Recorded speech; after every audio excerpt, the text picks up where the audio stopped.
My pleasure to introduce our first talker, Christina Joselevitch. A little bit about Christina. She conducted her initial studies in São Paulo, Brazil, where she did a bachelor in veterinary medicine and master's in neuroscience and behavior. Her master's was already focused on the retina by studying the integration of the cone signal by retina horizontal cells. Afterwards, she continued working in the retina field. She moved to the Netherlands, where she received a PhD in neuroscience in 2005 from the University from Amsterdam. Since then, she was a postdoc in the Netherlands Institute for Neuroscience, Yale University School of Medicine, São Paulo University, and the Stony Brook University in New York. Currently, she works as a medical manager in eye care in the company Allergan in Germany. Her talk is titled, How Does the Retina Work? And yes, Christina, the floor is yours. Thank you very much, Tom. Thank you very much for the organizers to have invited me for this great event. Let me start my presentation.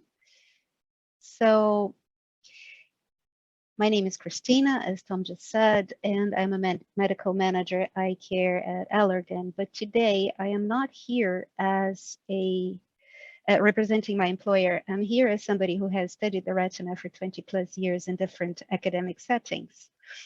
And so vision starts in the eye, and it starts in the eye in all its wonder and glory. Color vision starts in the eye. The perception of fine detail starts in the eye. And vision of movement, the perception of movement starts in the eye. And it all starts in the retina, which is actually a part of the brain that lies the interior of the eye and onto which the optics of the eye, the cornea, and the lens focus the light that enters the eye. The retina is actually the part of the brain that we know best, and it is comprised of different layers, cellular layers and synaptic layers, where those cells make contacts. So let's look at the retina in a little bit more detail. There are two plexiform layers, synaptic layers, the outer plexiform layer and the inner plexiform layer, where cells talk to one another, and three nuclear layers, where the cell bodies are located. So outer nuclear layer, the inner nuclear layer, and the ganglion cell layer. Which are the cells that we find in the retina? Well, in the outer nuclear layer, we find the photoreceptors, which are the light-sensitive cells of the retina. In the inner nuclear layer, we have bipolar cells. And at the ganglion cell layer, we have ganglion cells, which form the output of the eye to the brain, the optic nerve. So this is what we call the vertical pathway of transmission in the retina. So light enters the eye from here. It transpasses the whole retina, reaches the photoreceptors. Photoreceptors then transform the light signal into a chemical signal that bipolar cells and then ganglion cells send to the brain. There is also a horizontal pathway formed by horizontal cells in the outer retina and amacrine cells in the inner retina that integrate laterally information and modulate the conversation between the photoreceptors and bipolar cells in the case of horizontal cells, or the conversation between bipolar cells and ganglion cells in the case of amacrine cells. So let's see what photoreceptors do. They come in two flavors, rods and cones, and they are actually extremely important because without them we wouldn't be able to see. So as I said, light enters the eye through here, and it's converged by the cornea and by the intraocular lens onto the retina. So it transverses all the different retinal layers to get to the photoreceptors. And if we were to slice the retina at the level of the photoreceptors like a loaf of bread and look at that slice, we would see that photoreceptors tile the retina in a pattern very similar to that of a honeycomb. And when and that light reaches the photoreceptors as rain droplets reach the floor when it rains. And then these droplets of light are absorbed by the photoreceptors and transformed into a chemical signal by a process called phototransduction. So in the outer segment of the photoreceptors, there is a photopigment, which is a light-sensitive molecule that upon absorbing light triggers a cascade of events inside those cells that leads to a change in membrane potential. And this change in membrane potential in turn modulates their neurotransmitter release. Now, this transformation from a physical signal, light, into a change in membrane potential is called phototransduction. And the biggest difference between rods and cones is that the phototransduction cascade in rods has much more amplification. So it amplifies much more the light signal. So the absorption of one photon leads to a much larger change in membrane potential. And as a result, rods are much more sensitive to light than cones. So rods allow us to see at night when photons are scarce, whereas cones allow us to see during the day when photons are plenty. And during dusk and dawn, both photoreceptors are active and allow us to see in those conditions. So scotopic vision and photopic vision are quite different because they are modulated by these two types of photoreceptors that not only are different in terms of sensitivity, but in many other terms. So night vision has less colors, less spatial detail, whereas daylight vision is much more rich in colors and in fine detail. And photoreceptors are indeed, as I said, extremely important. In fact, great majority of the hereditary diseases that lead to blindness affect photoreceptors. So one may wonder, if photoreceptors are so crucial, why do we need the retina? Why don't we just join the photoreceptors or just connect the photoreceptors directly to the brain? Well, one of the reasons is that if we did that, our optic nerve would be so thick that eye movements would be impossible. And we need eye movements in order to scan the world and send the brain images that it can work with. So we need to decrease dramatically the number of cells from the photoreceptors to the brain in order to create a thin and flexible optic nerve. Also, photoreceptors are extremely expensive metabolically. But a photoreceptor is only 14 microns long. So if we were to connect the photoreceptors directly to the brain, they would have to be millimeters long. And that would increase our caloric demand a lot. So we need to decrease the number of cells from the photoreceptor to the brain, and we need to use cheaper cells that do not cost that much in terms of energy consumption. The third reason is that photoreceptor responses, the ones that are triggered by the absorption of a photon, are too small. They are about 20 millivolts large. And if we were, 20 millivolts is enough to go from one end to the photoreceptor to another if the photoreceptor is 40 microns long. But if we were to make a photoreceptor millimeters long, that signal would just be attenuated along this very long cable, the optic nerve, and would never reach the brain. So we need cheaper cells and we need fewer cells, but we also need cells that are able to greatly amplify the signal from the photoreceptors, create action potentials to send the information to the brain. Now, ganglion cells, as we will see, they check all these boxes. However, whenever we compress information, we lose information. So just diminishing the number of cells is not enough. We need to code this information optimally in a way to allow the brain to use it. So the retina is there to do exactly that, to code the information conveyed by the photoreceptors to the brain. And it uses a number of different strategies. We're going to talk briefly about 4 of them: regionalization, convergence, lateral inhibition, and divergence. Let's start with regionalization. As I said, the optics of the eye converge light onto the retina. But think about it. The eye is round, and so the retina is not a plane. The retina is a sphere. So the optics of the eye are only optimal at the back of the eye, where a region called fovea is located. And so the retina capsulizes on that, and it's not all the same. This is an OCT image of the retina and at the back of the eye, and we can see all the nice layers. But when we get to the fovea, we have this dip and the layers disappear, and we only have the photoreceptors here. That's why at this region, where the optics of the eye are the best, all the cells make place to allow the light to get to the photoreceptors without being scattered by the rest of the tissue. Not only that, in this region, we also have the highest density of cones, which are the photoreceptors responsible for daylight vision, to enable us to see with the highest spatial resolution where the optics of the eye are the best. Now, the density of cones decreases dramatically as we move towards the periphery. Whereas in the fovea, we don't have any rods, but the density of rods increases as we move towards the periphery. So the center of our eye sees better during the day, the periphery of our eye sees better during the night.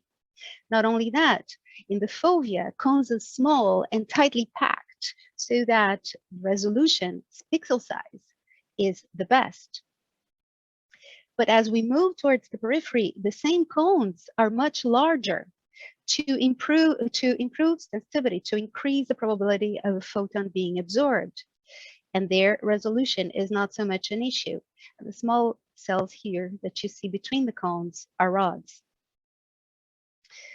Okay, convergence. Now, as I showed you before, in this drawing, the number of photoreceptors to the number of bipolar cells to the number of ganglion cells is different. And I didn't draw it like this just because I wanted it. That's because that's how the retina works. We have a smaller number of ganglion cells than the number of photoreceptors. And this is shown here for the macaque. From the photoreceptor layer to the ganglion cell layer, there is a very large decrease in cell number. Now, whenever that happens, spatial resolution suffers. So in this case here, the pixel size at the photoreceptor level is very small, but as photoreceptors converge onto bipolar cells and then onto ganglion cells, this pixel size enlarges. And in visual terms, if at the photoreceptor level, we would be able to see a lot of detail, when the photoreceptors converge onto ganglion cells, this detail is lost. So how does the retina deal with it, with this loss of information? Well, it regionalizes convergence. At the fovea, here eccentricity 0, where spatial resolution needs to be high and the optics of the eye is high, the number of cones and the number of ganglion cells is almost the same. So one cone projects onto one ganglion cell. There is no convergence. But as we move towards the periphery, the number of ganglion cells surpasses that of cones, but is a lot smaller than that of rods. What I mean by that is that as we move from the center of the fovea to the periphery, convergence increases. So convergence in the fovea is 1-to-1, if not more. And as we move towards the periphery, the convergence from photoreceptors to ganglion cell increases. The number of photoreceptors projecting onto one ganglion cell increases. This is another way of showing the same. In the periphery, a lot of photoreceptors project onto a smaller number of ganglion cells, whereas in the fovea, one photoreceptor projects onto one ganglion cell, no convergence. Lateral inhibition. Well, lateral inhibition is kind of complicated to explain in 2 minutes. So what it basically does is it's a set of feedback systems from the horizontal cells to the cones or to the rods, or from the ganglions, from the amacrine cells onto the bipolar cells. It guarantees that those neurons work in their optimal range. Visually, what it means is that, for instance, at the horizontal cell level, visually what it means is that whatever is not important is removed from the photoreceptor output, like the, let's say, white balance of a camera. If we look at this bowl of fruit, we will see some red in the tomato and in the paprika and in this other tomato. Now, if we were to cover this bowl of fruit with the blue filter, the sensation of red would disappear, and now we would have a bluish green tomato and a bluish green paprika and another bluish green tomato. But if we would extend this filter through the whole scene, then blue, that so to speak, would be redundant in this scene. And what the horizontal cells do is to tell the photoreceptor, they integrate laterally, and they say, hey, all photoreceptors are seeing the same blue. So it means that this blueness is redundant. Let's remove it from the signal. As a result, the sensation of redness reappears.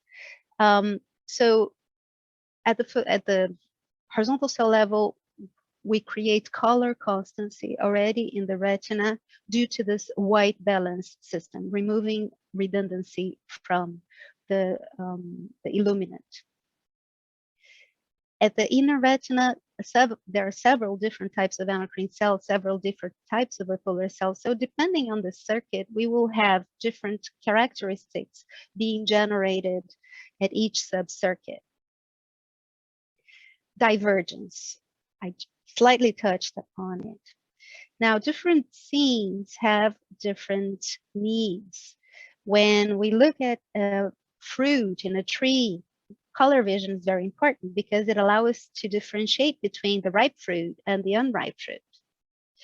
When we read a newspaper, spatial resolution is very important. When we play a game or watch a game, movement is very important. Now, because the visual scenes have different requirements, from the photoreceptor to the bipolar cell level, signal is split into different bipolar cell types that are specialized in processing and transmitting part of the information contained in the photoreceptor signal. So some bipolar cells transmit high spatial frequency, high spatial detail, low temporal frequency, low temporal detail. Others are specialized for low spatial frequency and high temporal frequency. Others process the spectral composition of the stimulus better. So basically, we create from the photoreceptor to the bipolar cell and to the ganglion cell several streams of information that run in parallel to the brain and that contain different aspects of the photoreceptor response. And the brain then joins them all together and creates this illusion that we call vision. And with that, I would like to thank you all for your attention, and I'm ready for questions. Christina, thank you for this presentation. It was lovely. Yes, so we are ready to, yes, congratulate Christina, very good. And now we're ready to take some questions, if anyone dares.